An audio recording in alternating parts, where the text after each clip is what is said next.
ഇവിടെ ഇവിടെ ഇവിടെ ഇവിടെ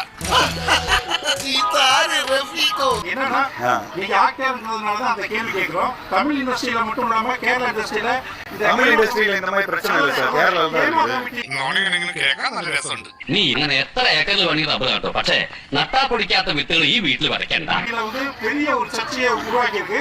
இதுக்கு ராஜியா மேடம் அவங்களும் நான் பதில் சொல்லிட்டேன் சார். திரும்ப திரும்ப பதில் சொல்லிட்டு இருக்க முடியாது. പേടിക്കണ്ട, ഞാൻ അക്ഷരം പറയത്തില്ല. ഉള്ളുന്ന ചോറിനോട് കൂറ് കാണിക്കുന്നവരാണ് ഈ സദാനന്ദൻ. நான் பதில் சொல்லிட்டேன் சார். திரும்ப திரும்ப பதில் சொல்லிட்டு இருக்க முடியாது. എനിക്ക് കൂടുതലൊന്നും പറയാനില്ല. ചിക്കൻ ബിരിയാണി കഴിച്ച് നമുക്ക് പിരിയാം.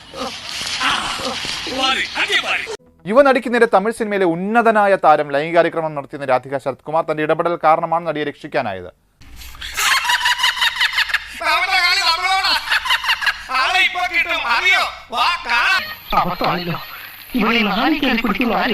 പ്രശ്നമെല്ലാം മലയാളത്തിൽ കോളിവുഡിൽ മൊത്തം ഭദ്രമെന്ന് തമിഴ് സിനിമയിലെ പുരുഷ താരങ്ങൾ അവകാശപ്പെടുമ്പോഴാണ് രാധിക ശരത് കുമാറിന്റെ വെളിപ്പെടുത്തൽ. பெரிய நடிகை ஒரு பிரபல நடிகரை கல்யாணம் பண்ணிருக்கு. அந்த பெண்ணுக்கு நான் வந்து இந்த மாதிரி ஒரு இடத்துல ஒரு பெரிய ஒரு நடிகர் குடிச்சிட்டு வந்து மிஸ்பிஹேவ் பண்ணாரு. தமிழ் இண்டஸ்ட்ரியில இந்த மாதிரி பிரச்சனை இல்லை சார். கேரளா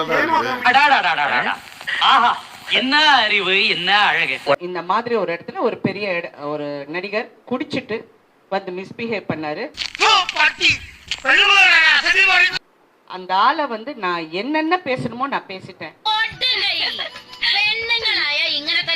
ഹേമ കമ്മിറ്റി റിപ്പോർട്ടിനെ കുറിച്ച് ഒന്നും അറിയില്ലെന്നുള്ള രജനീകാന്തിന്റെ പ്രതികരണത്തിന് മറുപടി ഇങ്ങനെ: தெரியலன்னா அவருக்கு தெரியலதான். ഇത് വലിയ കഷ്ടമായല്ലോ.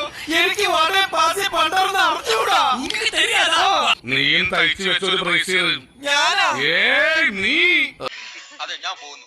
പോയിട്ട് വലിയ കാര്യം ഉണ്ടായിട്ടല്ല, പക്ഷെ നിൽക്കാൻ നേരമില്ല.